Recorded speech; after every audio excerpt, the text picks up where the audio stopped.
বিসমিল্লাহির রহমানির রহিম। আসসালামু আলাইকুম। আজকে আমি আমার ছাদ বাগান থেকে কিছু রোজেলা নিয়ে আসছি। সেই রোজেলাটাকে ফেলে না দিয়ে আমি রোজেলার জ্যাম বানিয়ে নিয়েছি এবং এত মজা হয়েছে আমি চিন্তাও করতে পারি না যে এত মজা হবে। এবং দেখুন এর টেক্সচারটাও মাশাআল্লাহ কত সুন্দর হয়েছে এবং পাউরুটি দিয়ে খেতে অনেক মজা। এবং এটার রোজেলার চা খাওয়া যায়, সেটা আপনি গুগল করে দেখতে পারেন রোজেলার যে কত গুণ আছে, ওষুধি গুণ আছে। তাই আমি রোজেলা এটা ফেলে না দিয়ে আমি এই রোজেলার ফলটার দিয়ে আমি জ্যাম বানিয়েছি। এবং আমার পুরো ভিডিওটা দেখিয়ে দিবেন কিভাবে আমি জ্যামটা তৈরি করেছি। খুবই সহজ, খুবই কম ঝামেলার মধ্যে এই জ্যামটা তৈরি করা যায় এবং অনেক দিন রেখে খাওয়া যায়। সাথে থাকার জন্য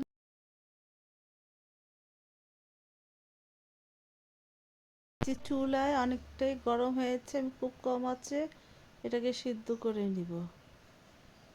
এই যে দেখুন আমার বল চলে আসছে, এটা আমি একদম সিদ্ধ হওয়া পর্যন্ত সিদ্ধ করে নিব। যখন সিদ্ধ হয়ে যাবে তখন এটা ছেঁকে আমি পানিটা নিব। সেজন্য আমি ভালো করে সিদ্ধ করব যেন রোজেলাটা সিদ্ধ হয়ে যায়। রোজেলাটা সিদ্ধ হওয়ার পরে ঠান্ডা করে ছাঁকনিতে ছেঁকে আমি এটা রেখেছি, একটা বক্স করে রেখে দিয়েছি ঠান্ডা হওয়ার জন্য। এখন আমি মেপে এটা চুলায় দিব। এখানে হচ্ছে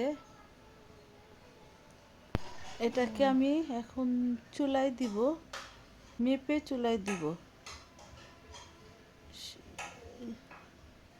এই যে হচ্ছে আমার সেই রোজেলার পানিটা, এখন আমি এই যে মেপে একদম কাপ দিয়ে মেপে দিব। 1 কাপ দিব, আরও 1 কাপ দিব, মোট আমি 2.5 কাপ দিব। 2.5 কাপ রোজেলার পানির সাথে আমি আরও এখন 2.5 কাপ চিনি দিব আমি।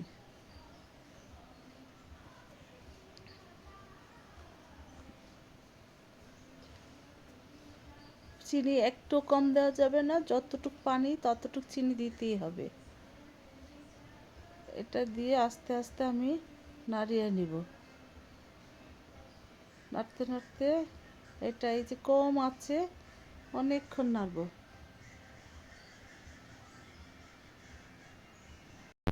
এই যে আমার ইয়েটা হয়ে যাচ্ছে, জ্যামটা অনেক একটু জোরে জাল দিয়েছে এবং যত ফেনা বের হচ্ছে ফেনাগুলো বের করে দিয়ে চেষ্টা করছি। যখন একটু শিরাটা ঘন হয়ে যাবে তখন আমি আগার আগার দিয়ে দিব অথবা জ্যালোটিন দিয়ে দিব।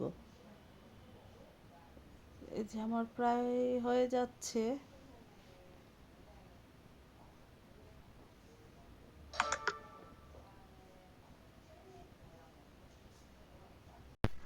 এই যে দেখুন জাল দিতে দিতে ফেনাটা কমে আসছে এবং সেটা একটু ঘন হয়ে আসছে। এখন আমি আগার আগার 2-4 চামচ ভর্তি করে দিয়ে দিব।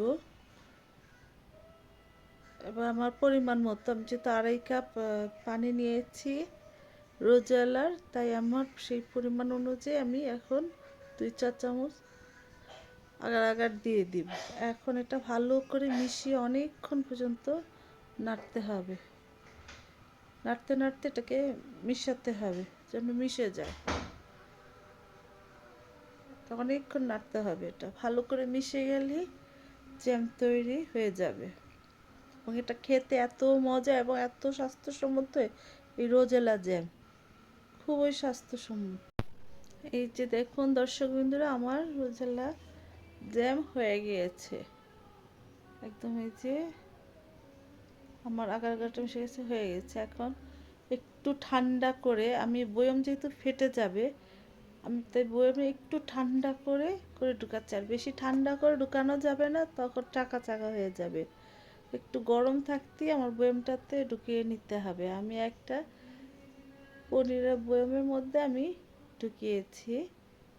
কাছের যে কোনো বয়মে আপনারা ঢুকাতে পারেন, প্লাস্টিকের বয়মে ঢুকানো যায়। খুবই সহজ, চিনি আর আগার আগার দিয়ে তৈরি হয়ে যায় রোজেলা জ্যাম। সাথে তো রোজেলা জ্যাম লাগবেই। এটা শরীরের জন্য খুব উপকারী এবং খেতে অনেক মজা। কিছুটা কমলা এবং স্ট্রবেরির মতো, যে স্ট্রবেরি জ্যামের মতো টেস্টটা, তো অনেক টেস্টি, আরও টেস্টি, একটু টক মিষ্টি আছে। সবার খুব ভালো লাগবে এটা, সবাই করে খাবেন।